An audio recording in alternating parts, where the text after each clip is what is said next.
The letter was taped to the side of my boat like a scarlet warning. "Remove immediately," it read in bold black ink, stamped with the seal of the neighborhood HOA. I laughed out loud when I saw it. Not because it was funny, but because the arrogance dripped off every word. My boat wasn't on anyone's driveway. It wasn't clogging a street. It wasn't even parked on their so-called community property.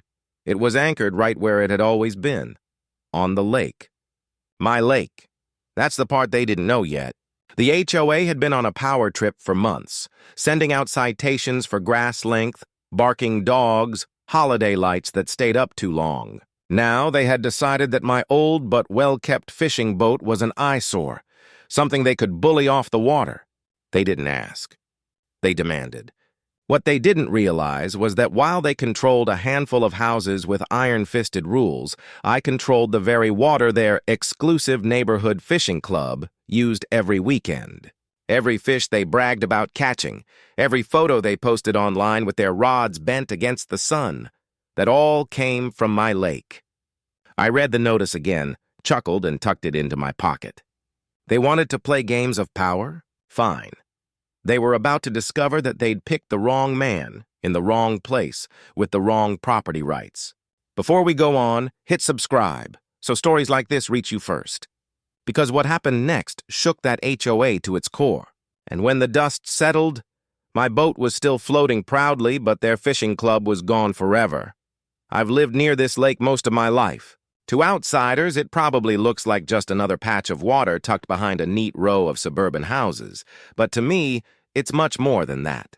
My father bought the land decades ago, back when no one thought the area would ever grow into the buzzing neighborhood it is today. Back then, it was just woods, dirt trails, and the lake that locals barely noticed.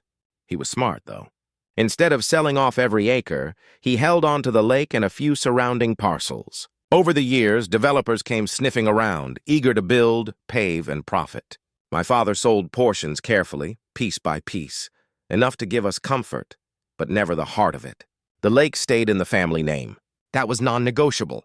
By the time the neighborhood HOA formed, they assumed the lake was theirs to use. After all, the houses lined its shores. Families had picnic tables set up along the banks. Kids swam in the shallows during summer, and a handful of men launched their base boats every Saturday morning. No one asked permission. They didn't even think they needed to, and for years I didn't stop them. Why would I? I enjoyed seeing people fish, watching kids catch their first bluegill, hearing the distant sound of laughter carried across the water. It made the place feel alive. My only rule was simple. Don't trash the place and don't mess with my boat. But somewhere along the line, the HOA lost sight of what it meant to live by a lake. Maybe it was new leadership, maybe it was arrogance, maybe it was just people with too much time on their hands. They began setting rules about who could use their shoreline, what kind of dock structures were allowed, even when boats could be out. Imagine the gall, telling me when I could take my own boat onto my water. I ignored most of it at first. I figured they'd eventually realize they were overstepping. After all, their authority ended at the edge of private property. The lake itself? That was mine, written clear as day in the county records. But if there's one thing I've learned about HOAs, it's that giving them silence is like feeding a stray cat. They only come back louder and hungrier. The final straw was when I found that notice on my boat. The one demanding I remove this unregistered and unauthorized vessel from HOA property immediately. HOA property, that's what they called it. I remember standing on the dock, notice in hand, staring at my boat rocking gently in the water. I could almost hear my father's laugh echoing in my head. He would have loved this. He had no patience for busybodies who thought rules made them kings. That evening, I poured myself a glass of bourbon and dug through my filing cabinet. It didn't take long to pull out the deed. Pages yellowed with age, stamped, signed, and notarized. There it was in black and white. The lake was privately owned, passed down to me. Not a single inch of it belonged to the HOA. The next morning, I walked into their office with that deed under my arm. The HOA president, a sharp-dressed man who loved hearing himself talk, didn't even glance at the deed at first. He waved his hand like I was some nuisance neighbor whining about mailbox paint. But when I laid the papers flat on his desk and pointed to the legal description, his smirk faltered. The room grew uncomfortably quiet. A couple of board members leaned in to read, their eyes widening. They weren't looking at some vague claim. I had irrefutable proof. The lake, every square foot of it, was mine. They realized in that moment they weren't the landlords. They were trespassers. Word spread quickly after that meeting. Some neighbors were stunned. Others were furious. The HOA board tried to downplay it, insisting I was misinterpreting the documents. But when I posted copies of the deed on the community bulletin board and in the neighborhood Facebook group, the truth couldn't be denied. That's when the fishing club got involved. They marched up to my dock one Saturday morning, poles in hand, demanding I keep things the way they'd always been. Their voices rose. Tempers flared, and for the first time, I realized this wasn't going to end with just paperwork. It didn't take long for things to spiral. After that Saturday morning confrontation with the fishing club, I started noticing little changes around the neighborhood. My mailbox was dented. My truck tires hissed from nails that somehow ended up in my driveway. On social media, posts began circulating about how I was a selfish recluse who wanted to ruin the community. The HOA president, a man named Caldwell, fanned the flames at every turn. He called me a squatter on their lake, twisting facts into whatever fit his narrative. But I wasn't backing down. The lake wasn't just property to me. It was memory, heritage, and home. My father had taught me to fish there. I learned how to swim in those waters. I'd spent long summer nights watching the moon ripple across its surface. And now, a group of people who barely knew the smell of mud on their boots thought they could bully me into submission. The next HOA meeting was packed. I walked in holding a large envelope with county records, water rights documentation, and my deed.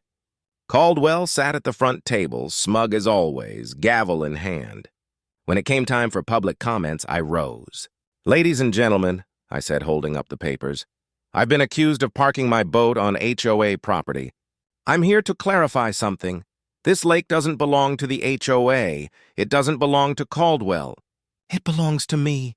Gasps rippled through the crowd. I laid the documents on the table, sliding them directly in front of Caldwell. His face reddened as the board members shuffled nervously. "This is a mistake," he stammered. "We'll have our lawyers review it." "Go ahead," I replied calmly. "I've already spoken with mine. The county recognizes me as the sole owner. That means your rules, your fishing schedules, your club memberships, they don't apply here." The room erupted. Some neighbors clapped, relieved someone finally stood up to the HOA. Others shouted over each other, angry that the fishing club they'd enjoyed for years might be gone. Caldwell banged his gavel furiously, but his voice was drowned out by the noise. That night, my phone buzzed with messages, some supportive, others threatening. One stood out, "You'll regret this. We'll take the lake back." The next morning, I found beer cans floating near my dock and cigarette butts scattered across the grass. It was a petty show of defiance, but it told me the battle wasn't going to stay polite. Instead of lashing out, I took the high road. I hired a surveyor to mark the official boundaries. Bright orange stakes appeared around the perimeter, each one labeled private property. The HOA hated it. Caldwell even tried to pull some of the markers up, but I caught him in the act, snapping photos with my phone. I emailed those pictures directly to the county office and copied their legal counsel. The HOA got a warning letter within a week. That only made them angrier. The fishing club retaliated by staging a protest fish-in. One Saturday, nearly a dozen boats crowded onto the lake.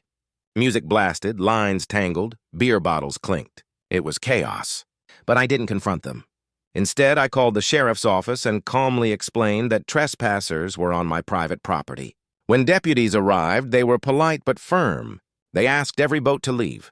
Most complied after realizing it wasn't just HOA posturing. Law enforcement backed me. Caldwell, however, refused.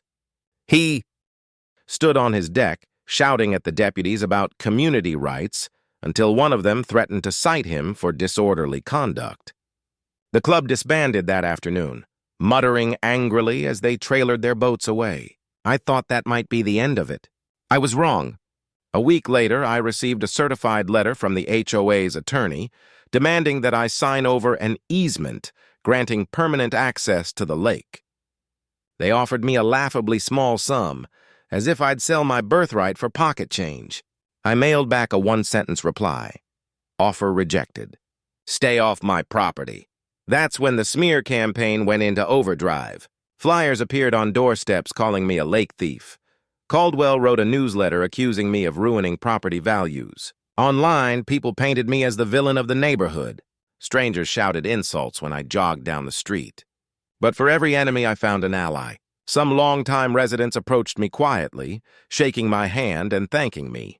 They were tired of the HOA's bullying, too. One older couple confided that they'd been fined for having their grandson's toy left on the lawn overnight. Another man said he'd paid hundreds because his garbage can wasn't pulled in fast enough. These people saw my fight as their fight. Together, we formed a small alliance. We documented every HOA overreach, every misuse of funds, every shady deal Caldwell and his cronies tried to push through. The more we dug, the uglier it got. Misallocated dues, inflated contracts with companies owned by board members' relatives, even an unapproved maintenance fee funneling straight into Caldwell's pocket. The lake dispute had lit a fuse, and now the whole neighborhood was smoldering. The tipping point came during one summer evening, when Caldwell himself marched onto my dock. He was red-faced, veins bulging, and spittle flying as he shouted. "You think you've won?" he barked. "This community needs that lake. Without it, property values drop. Families leave, and you'll be hated until the day you die." I leaned against my boat, calm as the water beneath us. "Maybe so," I said, "but it's not your lake. And if you keep stepping foot on this dock, you'll be trespassing." For a moment, he looked like he might explode. Then, without another word, he stormed off, fists clenched, muttering under his breath. By the next week, I filed official trespass notices with the sheriff's office. Any member of the HOA caught fishing, swimming, or boating without my permission could face charges. It wasn't just a warning anymore, it was law. That Saturday, when the fishing club tried to sneak out again, deputies were waiting. 3 men were cited. Caldwell's son had his boat impounded. The message was clear. The lake was no longer theirs to abuse. And yet I knew Caldwell wasn't finished. His pride wouldn't allow him to walk away defeated. The HOA board began plotting behind closed doors, scheming ways to strip me of ownership or drag me through court. What they didn't realize was that while they played checkers, I was playing chess. I had more than deeds and paperwork on my side. I had truth, allies, and the will to fight until every last one of their dirty secrets was exposed. The rising battle over a boat was no longer just about a boat. It was about power, control, and who truly owned this neighborhood. And I wasn't about to lose. The showdown came at dawn one Saturday. Caldwell and his fishing club dragged their boats to the launch, defiantly revving engines as if daring me to stop them. But this time I wasn't alone. Deputies stood at the shoreline, and behind me, half the neighborhood, those fed up with the HOA's tyranny, watched in silence. When Caldwell's boat hit the water, an officer stepped forward with a court order in hand. "Cease all unauthorized use of private property." Caldwell's face drained of color. His empire crumbled in front of everyone, his fishing club officially evicted from the lake forever. In the weeks that followed, the lake grew quiet again. No more blaring music, no more beer cans drifting against my dock. The sheriff's warning stuck, and the fishing club vanished like a bad memory. Caldwell resigned under pressure after residents uncovered his financial schemes, ironically sparked by his obsession with my boat. Neighbors who once saw me as the villain now waved when I passed. Grateful someone had stood up to the HOA. My boat still rests proudly on the water. A reminder that sometimes the underdog wins, not with anger, but with patience, proof, and the courage to fight back. Once the dust settled, the neighborhood was never quite the same. The HOA's grip had been broken, and with Caldwell gone, residents finally realized they had a voice. Meetings became less about citations and fines and more about genuine community improvements. People started speaking up without fear of being silenced or punished. For the first time in years, laughter returned to the streets without the shadow of threats or notices. As for the lake, I decided to allow respectful access again, but on my terms. Families who treated it with care were welcome. Kids came back to fish off the banks, parents picnicked under the trees, and the place felt alive in the right way. The difference was clear. This wasn't the HOA's playground anymore. It was a community treasure under the stewardship of someone who actually valued it. Word of what happened spread beyond our neighborhood.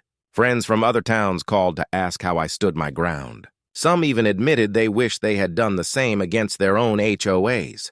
I realized this fight wasn't just about me or a boat. It was about drawing a line against bullies who hide behind paperwork and titles. Looking out over the calm water one evening, bourbon in hand, I couldn't help but smile. My father would have been proud. The boat rocked gently, the sun painted the sky in gold, and the lake, our lake, was safe again. In the end, the HOA lost more than a fishing club. They lost their stranglehold on a neighborhood, and all it took was one man refusing to bow, one deed pulled from an old file, and the courage to remind them that real ownership isn't about power, it's about respect.